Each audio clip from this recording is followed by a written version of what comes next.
Greetings, people of Earth. Welcome back. My name is Jax, and the title of this video is What Are You Missing Them For? So, we all go through relationships, hopefully, even though sometimes they don't end the right way. And I was told by a friend a while ago, what do you actually miss about them? And this was a while ago when I had somebody to miss. And it was actually really funny because I couldn't genuinely come up with an answer that didn't come back to how I felt about them or how I put them up on a pedestal. And it made me think that a lot of the time, we don't actually miss the person. We miss the energy that we put into that person, into making them who they are and putting them on that pedestal. And I've heard it said in different ways that are far more eloquent than I could ever say it. But oftentimes, what we miss most about the person is just the level of attention that we put into them, the level of hyping up and, oh, they were so sweet. And, in reality, were they that sweet? Like, maybe you were dating someone who was just like a saint, who was just the most amazing, kind, loving person. But if you really look back on it, if you really think about the situationship or the relationship or whatever it was, the date, the person was not that exceptional. What was exceptional is how you viewed them, how you thought of them. And I do this really well. When I fall for somebody, it is head over heels, crazy, stupid love. It is intense. Every little gesture and action and eye contact and everything they do, I go gaga. I absolutely lose my mind. And so when the breakup or the end of the relationship or the situationship, or, I text them and say, hey, it's not working, or they text me and say, hey, it's not working. When that happens, I'm pretty devastated. And what always brings me back is when a good friend or somebody points out, hey, Jax, this person wasn't that exceptional, like kind of average, kind of below average in some ways. And I'm reminded that it's because I can exceptionally love people on an intense scale, and I place them on this beautiful high plinth above everyone else where they can do no wrong and they're perfect. And I need to be knocked down. That person needs to be knocked down from there because I put them up there, and that wasn't healthy and it's not good. And it leads to this like obsession in some cases. And so it takes a lot of time to get over this and to get over them. But it has always really helped me to go over this whole idea that actually they weren't that exceptional. What I felt for them was exceptional. How they made me feel, or how I made myself feel about them. That's really what it is. They are just a person, and you respond to how they act and interact with you. You respond to it, and you think it over in your head, and you're lying. And I don't, like, stop me if you don't do this, but sometimes I'll like lay in bed and think about a person, be like, oh my gosh, they opened the door for me when we walked into this place. Of course they did. Of course they did. Like, that's the bare minimum. Are we really judging people based on the bare minimum? And why am I putting this as some grand gesture of affection? It's so easy to place somebody in this special part of your brain and just be like, oh my gosh, they were just so helpful and kind and understanding. And then when you really look back on it and you have a little bit more critical thinking and you look back on it with, not so much skepticism or pessimism, but you just look back on it and go, well, I would expect somebody who was interested in me to do that. I would expect that, and probably a lot more. And so, I don't know, maybe I'm making this sort of just for myself in some regards. But I just think sometimes we position these people on such a high place for no other reason than we want them to be on that high place. We would do that for literally anybody that we fell for and put them in this special place. And when a relationship works out really well and it goes into a long-term thing, that's great. It's awesome to view your partner in that high regard, in that special part, and to really fall in love with them. But when relationships end and we continue to obsess and we continue to keep them on this high position of honor and love, that's where it gets a problem, because it prevents you from moving on and finding somebody who's actually worthy of being up there. And it prevents you from moving on with your life in so many different other ways as well. And so what I recommend is really doing the work and thinking about, how did they actually make you feel? And you might very quickly say, well, they made me feel amazing, Jax. Like, what are you talking about? I felt so good with them. Did you?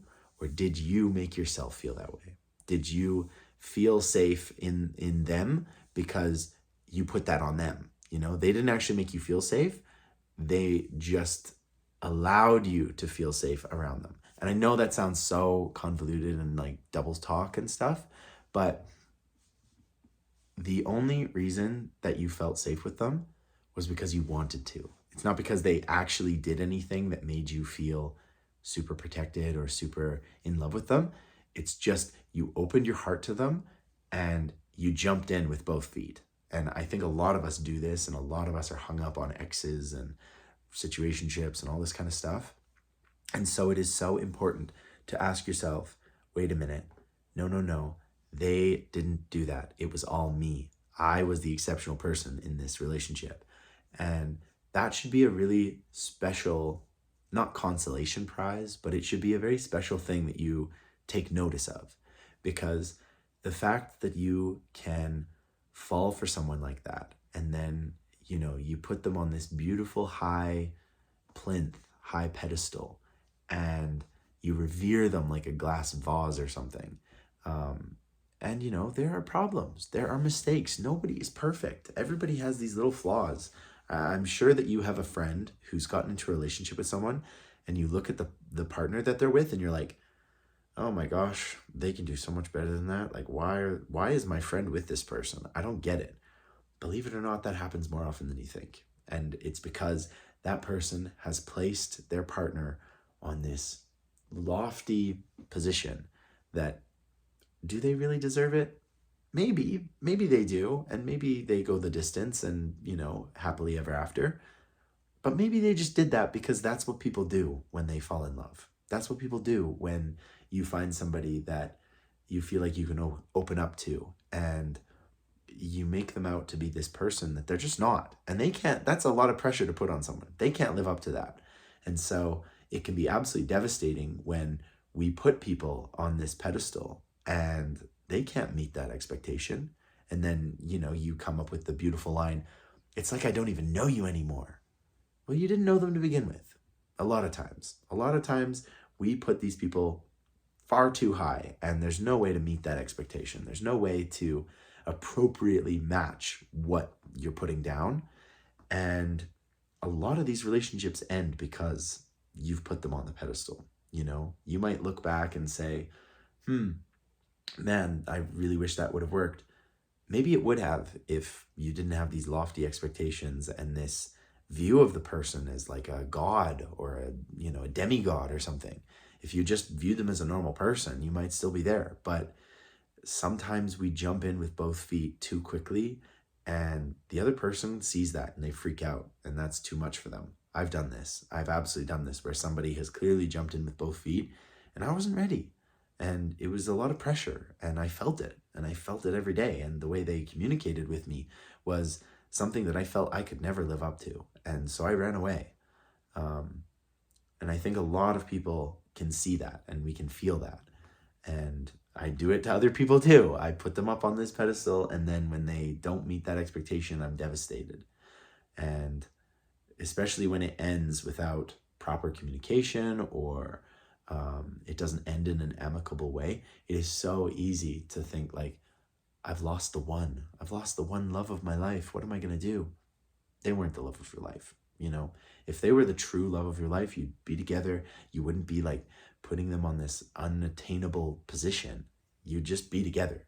And so I hope this helps. It certainly helps me understand that, you know what, I can't have these incredible expectations, and I can't romanticize. I can't be thinking in my head every evening like, oh, what if he proposes and our kids will look so cute together and blah, blah, blah, blah, blah. I can't be doing that. That's a ridiculous way to live my life. That's a ridiculous way to live any life. And it's not fair to the other person, and it's sure not fair to me. It's not fair to me at all, because when a relationship ends, you're devastated because you've lost your Romeo. And how can you recover from that? There's only one way how that show ends, and it didn't end well. So just be honest with yourself about the person, and did this person truly deserve the admiration that you gave them?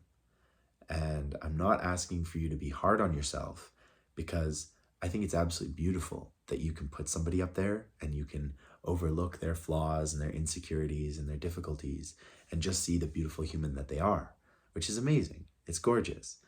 But you can't forget about the real stuff, and you can't put that pressure on anyone else. And it sets you up for a lot of heartache, and it sucks. I think we all do this with our first breakup, and that's why the first breakup is always the hardest, because we've genuinely thought, well, this is it. I'm done, one and done, easy. I'm like right out of a fairy tale, this guy's perfect. This girl's perfect. Nope. Sorry. Nobody is. So thank you guys for watching. Let me know what you think. I hope this didn't come across as too harsh or anything like that. I certainly didn't mean it to be. I just, wanted to express something that I have absolutely dealt with too many times to count. And I'm no longer going to put these people on this pedestal, because they don't want to be there, and I don't want them there either. I want someone real, genuine, and likes me for me. So thank you so much for watching. As always, hope you're having an amazing day, week, month, year, whatever you're having. I hope it's amazing. And as always, I will talk to you guys tomorrow.